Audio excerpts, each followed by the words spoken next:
Hello guys, आज हम लोग बात करेंगे 11 केवी जो एचटी पैनल होते हैं, वीसीबी पैनल होते हैं, उसमें जो पोटेंशियल ट्रांसफार्मर लगे होते हैं उसका यूज़ क्या है, उसकी क्या फीचर्स हैं, क्यों हम लोग लगाते हैं, वो सब पे बात करेंगे। सबसे पहले मैं दिखा देता हूँ। देखिए, ये जो आप देख पा रहे हैं ये है पोटेंशियल ट्रांसफार्मर। दिखने में सिटी जैसा है, बट इसमें ये ऊपर में फ्यूज़ लगे होते हैं। ये जनरली 3.15 एम्पियर के फ्यूज़ है। सो ये इतने कम क्यों है? क्योंकि इसमें लोड ज़्यादा नहीं होते हैं हमारे। तो ये आप अगर क्लोज करके सिर्फ एक पे आएंगे तो ऊपर में वोल्टेज ट्रांसफार्मर लिखा है, टाइप में इपॉक्सी इंडोर। इपॉक्सी कास्ट यही होता है, यूवी रेड करके कास्ट, मतलब कि ये मोल्ड एकदम मोल्ड है। इसके अंदर पूरी वाइंडिंग सब है। जो पहले थे ना कि वो और कपड़े से टेपिंग करके आते थे ट्रांसफार्मर, वैसे अब नहीं आते। इसको इपॉक्सी कास्ट बोलते हैं। मतलब एक लिक्विड होता है इपॉक्सी की, उसमें इसको डुबा करके पूरी तरह से मोल्ड कर लिया जाता है। बस ये ऊपर में जो फ्यूज के आप पॉइंट देख रहे हैं, वहां से क्लैंप लगा करके फ्यूज लगा दी गई। ये एचआरसी फ्यूज होता है, ठीक है। और उसके आगे अगर आप देख पा रहे होंगे तो ये आगे मेन जो बस बार है 11 केवी की, उससे कनेक्ट है, ठीक है। तो इस पे अब आते हैं नेम प्लेट पे। नेम प्लेट पे ज्यादा तो नहीं, ये आप रेशियो देख रहे होंगे टाइप की जस्ट नीचे। एक्चुअली मैं ज्यादा पास जा नहीं सकता, हालांकि ये पैनल अभी शट डाउन है, बट मैं थोड़ा अवॉइड करता हूँ इस चीजों को, ठीक है। तो ये रेशियो में आप देख रहे होंगे 11 केवी /√3/110 वोल्ट /√3, ठीक है। ये √3 का फंडा मैं बाद में बताऊंगा। अभी आप ये देखिए, ये है पोटेंशियल ट्रांसफार्मर, ठीक है। इसके नीचे आप ये देख पा रहे होंगे एक प्राइमरी वाइंडिंग लिखा हुआ है, और ये न्यूट्रल एक साइड जो है वो कनेक्टेड है, दूसरी साइड ग्राउंड हो गया है, ठीक है। तो ये सेकेंडरी साइड का जो दिया हुआ है कनेक्शन, वो नीचे पे है। अभी हम इसको अगर एसएलडी वाइज समझेंगे, ये 3 फेज है, आर वाई बी, ठीक है। इसलिए 3 पोटेंशियल ट्रांसफार्मर लगे हुए हैं। अब हम इसके, और ये जो वायर आप देख रहे हैं ना, ये वायर देखिए ठीक नीचे से प्राइमरी ये हो गया, जो 11 केवी 11,000 वोल्ट जो आ रही है। लेकिन जो ये स्टेप डाउन कर रहा है वोल्टेज को, वो देखिए ऊपर वाले, ये नीचे वाला, तो वो आपका ये इधर है। स्टेप डाउन वोल्टेज आपको यहाँ मिलेगी। मीन्स ऊपर में अगर 11,000 वोल्ट आ रही है तीनों में, तो नीचे सबके 110 वोल्ट फेस टू फेस मिलेगा, ठीक है। तो अब उसके बाद ये वायर जो है, ये 3 ब्लैक वायर आप ट्रैक करेंगे, और ये बाहर, ये एक्चुअली कनेक्टर है एक टाइप का। इसको इस तरह से करें कि, क्योंकि ये ना रैक आउट टाइप का, रैक इन रैक आउट टाइप का है। मतलब यहाँ से पकड़ के हम लोग पीएम के टाइम में, मेंटेनेंस के टाइम में इसको बाहर कर सकते हैं, ठीक है।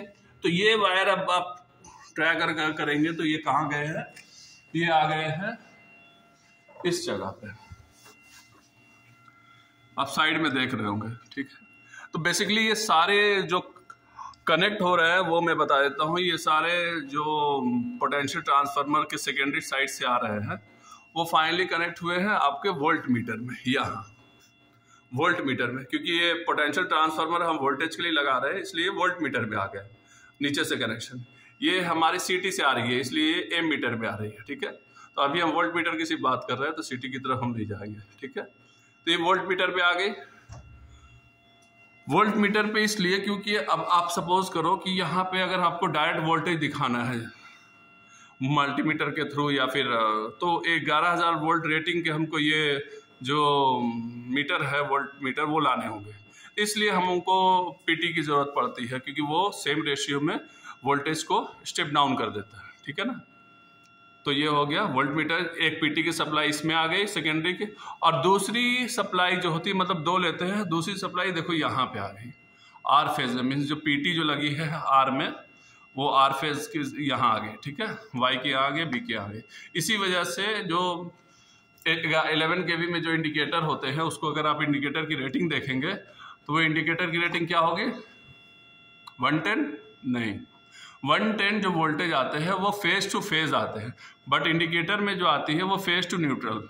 तो जो √3 का कंसेप्ट था ना, 110/√3, तो 110 को अगर आप डिवाइड करोगे √3 से, तो कुछ 63 पॉइंट समथिंग या 62 पॉइंट समथिंग कुछ वोल्टेज आएगा। तो अब अगर आप इसकी रेटिंग्स देखोगे ना, तो ये सारे इंडिकेशन आते हैं 65 वोल्ट के, 65 वोल्ट के, ठीक है। और ये जो जल रहे हैं, ये ऐसा नहीं कि ये भी 65 है, ये है डीसी से कनेक्टेड हमारा, तो ये 24 वोल्ट के हैं। फिर इसमें स्प्रिंग चार्ज पे हम आएंगे तो ये 220 वोल्ट एसी पे चलता है, तो ये 220 वोल्ट एसी इसकी रेटिंग्स है। तो ऐसा नहीं कि सारे इंडिकेशन की रेटिंग सेम होती है।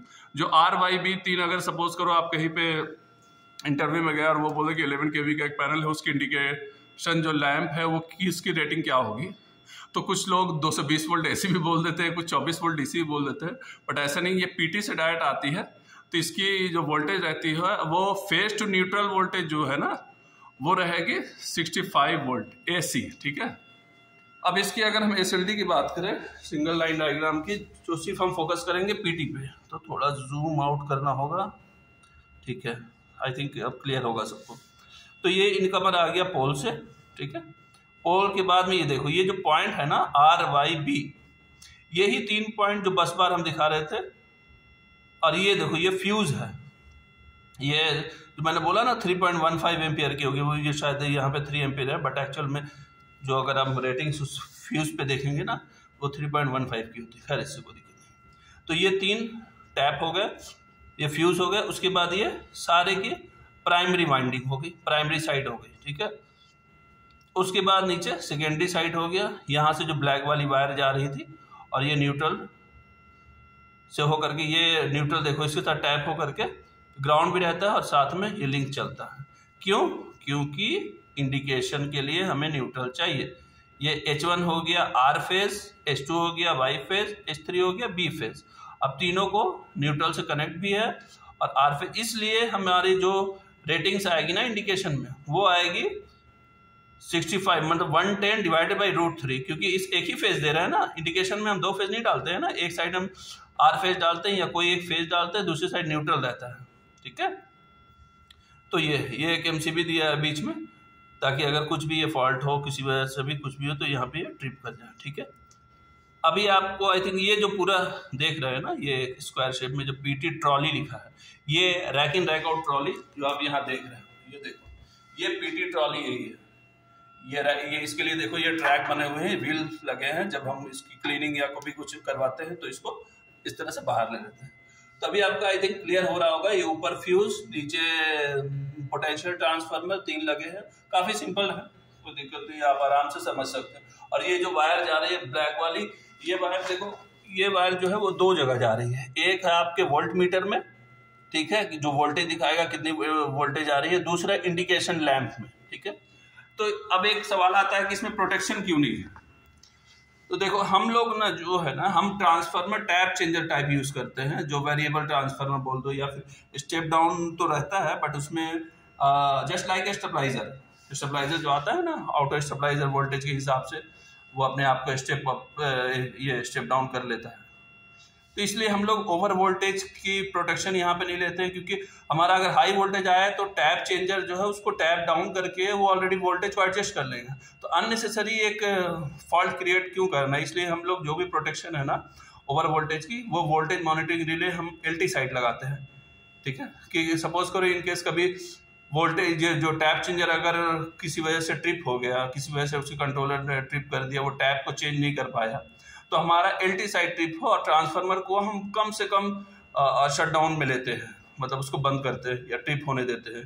क्योंकि उसका जो ओवर फ्लक्सिंग होता है ना, वो सर्ज जो है ना, वो कभी कभी हमारे फीडर जो इससे ट्रांसफार्मर से आगे जो VCB है, जो आप हमारी VCB के बाद भी एक VCB है EB साइड में इलेक्ट्रिसिटी बोर्ड वालों की, वो उनकी सेटिंग काफ़ी ये सेंसिटिव होती है, तो कई बार उनके फीडर्स ट्रिप हो जाते हैं ओवर फ्लक्सिंग की वजह से। इसलिए हम चाहते हैं कि कम से कम इसको ट्रिप करें। Okay, back to the topic. So आपने ये समझ गए, ये ट्रॉली है, ये इंडिकेशन लैंप है, ये इंडिकेशन। अब आप यहाँ गौर से अगर देखेंगे तो यहाँ पे कुछ लिखा है, ये है 110 volt AC to COL colon बोलते हैं इसको, COL नंबर। मतलब कि ये जो है यहाँ से जो वायर है, इसमें अगर हम ड्राइंग को देखेंगे ना, तो इससे वायर जो जा रही है वो नंबर कितने पे जा रही है, 104 C पे जा रही है, ठीक है। तो हम देखते हैं, ये है हमारा 201 202, ठीक है, 201 202 3, और ये ABC हम इसकी बात कर रहे हैं, ठीक है। तो हमको कहाँ हमको अगर इसके आगे के देखने हैं वायरिंग्स, इसके आगे क्या कनेक्ट है, तो हमको जाना होगा 104 C पे, ठीक है। तो चलिए 104 C पे चल। हाँ, तो हम आ गए हैं 104C वाले पेज पे।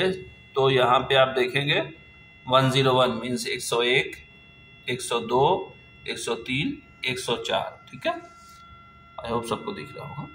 ठीक है, 104 आ गया, हमको 104C में जाने। तो 104 का A 104A, 104B, 104C। तो देखो यहाँ अभी आप वो एक चीज नोटिस करोगे कि हमने इसको वोल्ट मीटर में कनेक्ट किया है, बट एक्चुअली ये ड्राइंग जो है वो एनर्जी मीटर में कनेक्ट है। तो एनर्जी मीटर ये एक्चुअली कॉस्ट ये रिड्यूस के लिए लगाया जाता है कि अगर हमको separate energy meter, separate ammeter और वोल्ट मीटर नहीं लगाने हैं तो हम एक मल्टी फंक्शन मीटर लगा देते हैं।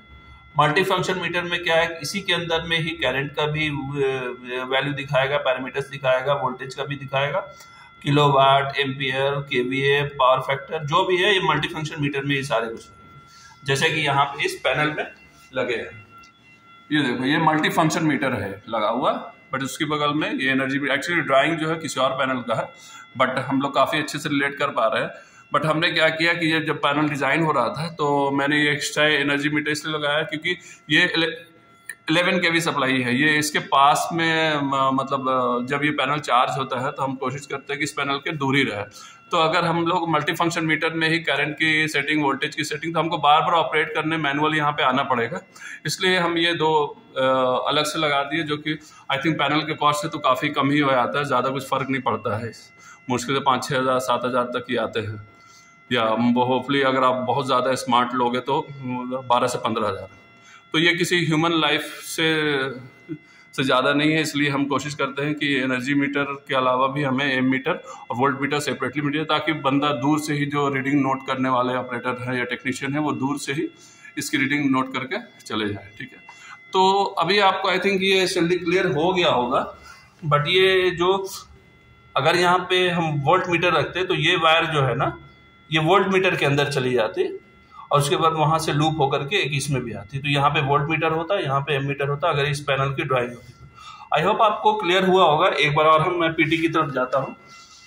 तो ये जैसा कि आप ये देख पा रहे हैं, ये एक पोटेंशियल ट्रांसफार्मर में है। अगर आप इसको थोड़ा सा मुझे कंफर्ट होने दीजिए। तो ये आप ये स्ट्रेट देख रहे होंगे, ये आप देख रहे होंगे अंदर की साइड में ये टैप हुआ है। उसके बाद ये फ्यूज के थ्रू इससे कनेक्ट है। ए जहां लिखा हुआ है ना, ए, ठीक है, यहाँ पे कनेक्ट हुआ फ्यूज के थ्रू। अगर कुछ भी, अगर किसी वजह से ये पीटी फॉल्टी होता है या किसी तरह का कुछ वाइंडिंग बर्न होता है, कुछ भी होता है, तो थोड़ा सा भी करंट अनबैलेंस की वजह से ये फ्यूज जो है 3 एम्पियर के, ये फ्यूज बीच से डिस्कनेक्ट कर देंगे, ये सर्किट को ब्रेक कर देंगे।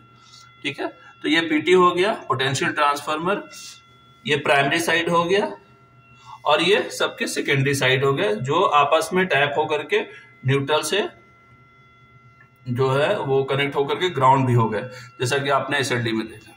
सो आई होप आपको ये वीडियो पसंद आया होगा। इसको ज़्यादा से ज़्यादा लोगों तक पहुंचाएं। लाइक कमेंट की जरूरत नहीं है, बट लोगों को पता होनी चाहिए। Okay, thank you guys.